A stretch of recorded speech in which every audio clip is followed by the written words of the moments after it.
Veamos ahora un ejemplo práctico en el cual podemos aplicar varios de los conceptos vistos hasta ahora. Vamos a crear un pequeño juego en el cual tengamos que adivinar un número. Así que voy a llamar a este archivo adivinar y empecemos a diagramar el problema, ¿sí? Entonces la idea básica de este juego es que le voy a pedir al usuario su nombre primeramente para saludarlo y luego voy a generar un número aleatorio. Para eso vamos a utilizar una librería especial de Python que nos permita generar ese número y le voy a dar 5 intentos para que pueda adivinar ese número, ¿sí?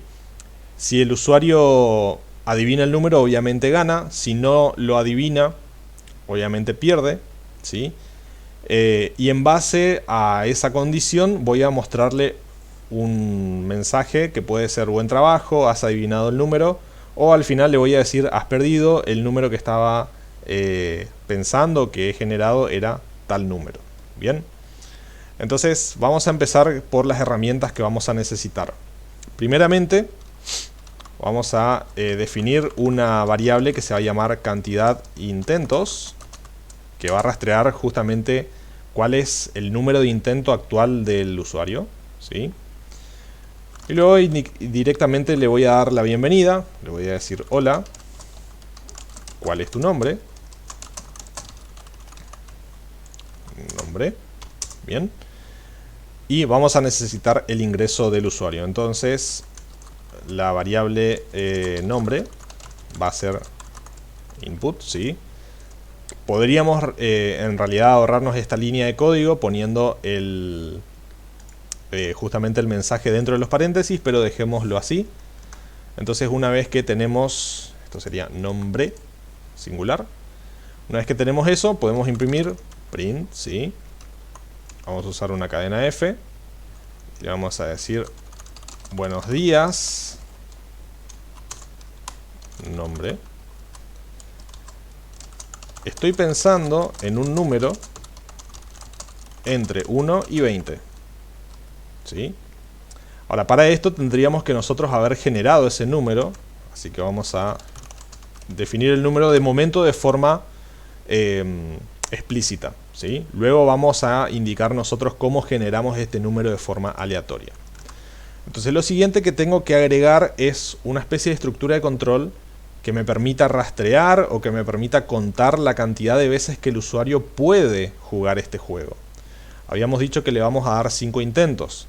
Entonces lo que vamos a hacer es preguntar for, y en nuestra variable cantidad de intentos vamos a ir depositando, ¿sí?, el valor de un rango generado hasta 6.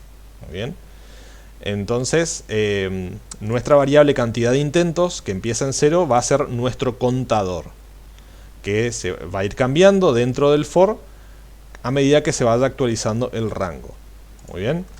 Entonces aquí podemos decirlo, intenta adivinarlo. Bien. Cada vez que se genere el ciclo nuevo queremos pedirle al usuario que intente adivinarlo. Entonces vamos a guardar el intento, ¿sí? Input.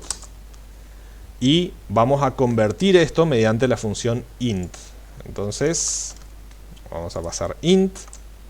Y lo que el usuario ingrese, nosotros lo vamos a convertir en un entero para poder comparar si es igual a este número.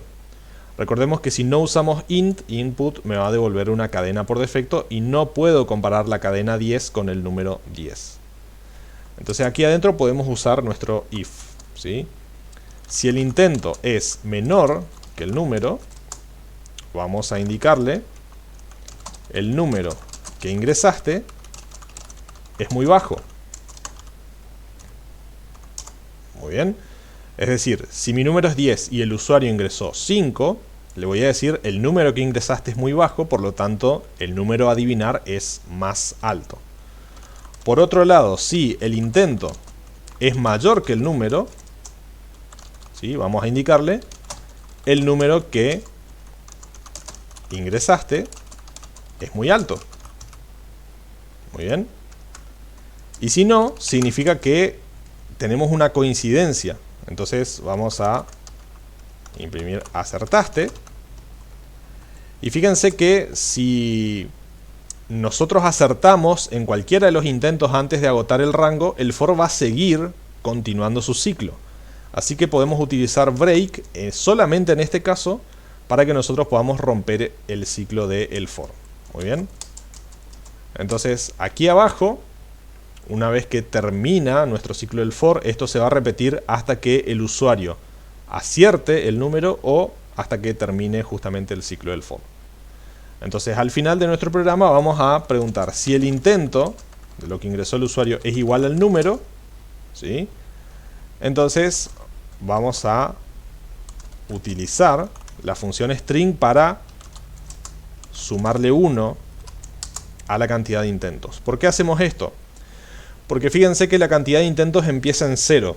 Es decir, si yo adivino el número en mi primera opción, esto va a ser 0. Pero yo quiero decirle al usuario cuántos turnos o cuántos intentos él realizó hasta adivinar el número. No puedo decirle adivinaste el número en el intento número 0.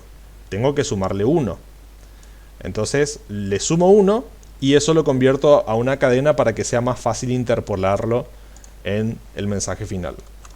Entonces aquí al final vamos a decirle al usuario buen trabajo, ¿sí? Y vamos nuevamente a utilizar el nombre, buen trabajo. Has adivinado el número en cantidad de intentos, ¿sí? Entonces si ingreso mi nombre, acá tengo un error, vamos a corregirlo.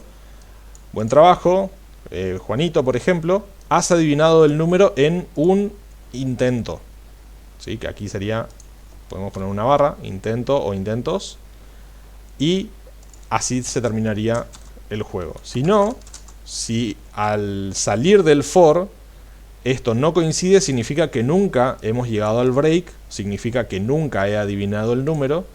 Entonces lo que vamos a hacer es indicar cuál es el número. Vamos a convertirlo mediante str, ¿sí? Vamos a indicar, nuevamente esto es una cadena con formato f. No has adivinado el número en el que estaba pensando, era él, y vamos a pasar justamente número. Muy bien. Entonces nuevamente repasamos qué es lo que estamos haciendo aquí. Primeramente definimos la cantidad de intentos, que va a empezar en 0, ¿sí? Luego le pedimos al usuario su nombre, definimos nuestro número, que de momento es estático, y saludamos al usuario indicándole que tiene que adivinar un número entre 1 y 20. Luego ese usuario va a tener una cantidad de intentos que va a estar definido por este for. Utilizamos esta variable cantidad de intentos para suplantarlo por la variable i que suele estar en el for, y se va a ir asignando automáticamente con el número actual del rango. Luego le pedimos al usuario o imprimimos la frase intenta adivinarlo, el usuario debe ingresar un número y hacemos la comparación. Si el número que ingresó es menor, se le va a indicar que es muy bajo. Si el número que ingresó es mayor, se le va a ingresar que es muy alto. Y si no, le vamos a decir acertaste. Y vamos a romper el for para que no se siga ejecutando todas estas veces. Y al final vamos a comparar si el intento es igual al número, ¿sí? En ese caso vamos a sumar 1 a la cantidad de intentos, por lo que explicamos hoy. Y vamos a indicarle buen trabajo, has adivinado el número en tantos intentos. Si no, si llegamos a esta altura del código, significa que nunca rompimos el for, o sea que nunca adivinamos el número, y vamos a convertir el número a cadena y lo vamos a interpolar en esta cadena que diga no has adivinado el número en el que estaba pensando, era en nuestro caso el 10. Probemos nuestro programa a ver si funciona bien o si tiene algún error. Hola, ¿cuál es tu nombre? Vamos a ingresar el nombre. Buenos días, Juan, estoy pensando en un número entre el 1 y 20. Intenta adivinarlo.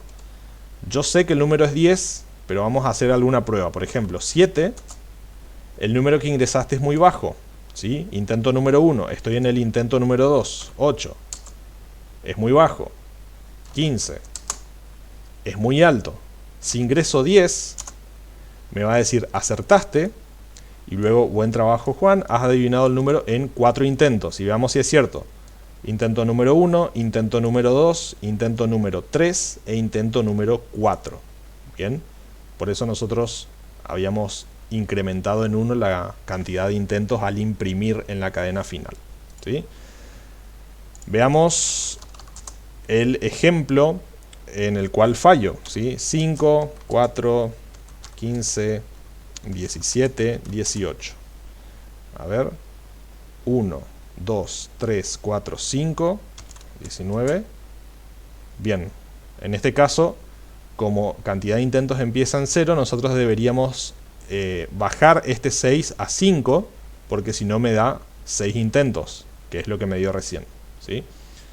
Pero fíjense que al final me dice, no has adivinado, el número en el que estaba pensando era el 10, ¿sí? Entonces, nuestro programa, la lógica funciona, vamos a hacerle algunos ajustes simplemente. Empezando por el rango, quiero que esto se pueda hacer solamente en 5 intentos. Bien.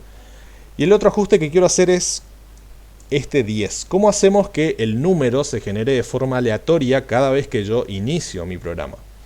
Para ello, Python nos provee una librería que es la librería random y nos permite generar valores aleatorios, ¿sí?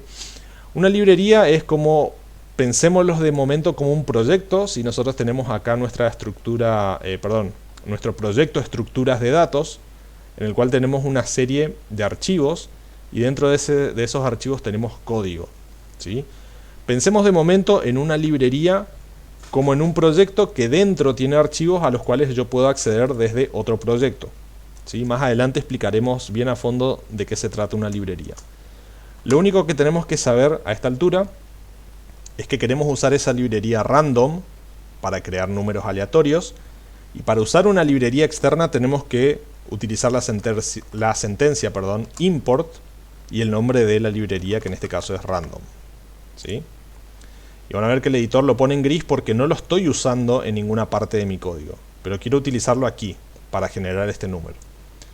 Entonces, una vez que importo esta librería, tengo acceso a esa librería escribiendo random, y ahora el editor, fíjense que pone el color adecuado en la palabra import. Y si pongo aquí un punto, me va a mostrar cuáles son todos los métodos y elementos de ese lenguaje de esa librería que puedo utilizar, ¿sí? Tenemos algunos métodos que son súper interesantes. El que nos interesa es este método que se llama randint. Bien. Y es el método que nos permite a nosotros generar números enteros aleatorios, ¿sí? Por eso rand de aleatorio e int de entero, ¿sí? Vamos a sacar ese cursor. Y tenemos que pasarle dos argumentos: el número desde el cual queremos generar un número hasta el número final. Y piensen esto como si fuera el rango que nosotros utilizamos en el for. Entonces, si quiero generar un número entre 1 y 20, tengo que indicar 1, que es el inferior, y 20, que es el superior. Bien. Entonces, esta línea de código me va a permitir generar un número entero aleatorio entre 1 y 20. Vamos a probar. ¿Sí? Una vez más. Perfecto. Ahora no sé cuál es el número generado. Voy a probar por la mitad, 10. El número que ingresaste es muy alto, así que sé que está más abajo que el 10. Vamos a probar con 5. Es muy alto.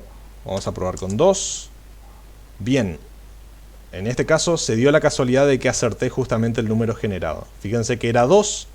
Entonces sé que mi librería está funcionando de forma adecuada. Podemos incluso probar esto. En lugar de jugar todo el juego, vamos a imprimir cuál fue el número generado, ¿sí? En este caso tenemos que ingresar el nombre, 9. Voy a parar la ejecución de mi programa, ¿sí? Usando justamente este botón. Tuve una interrupción y vamos a probar una vez más. Debería generarme otro número, en este caso 10, ¿sí? Fíjense que la posibilidad de generar números aleatorios funciona. Muy bien. Entonces, con este sencillo ejemplo, con este pequeño juego, hemos repasado varios conceptos que venimos viendo y que nos permiten a nosotros trabajar justamente con estructuras repetitivas, con estructuras condicionales, que en este caso tenemos el if, también con formato de cadenas y con algunas conversiones mediante casting.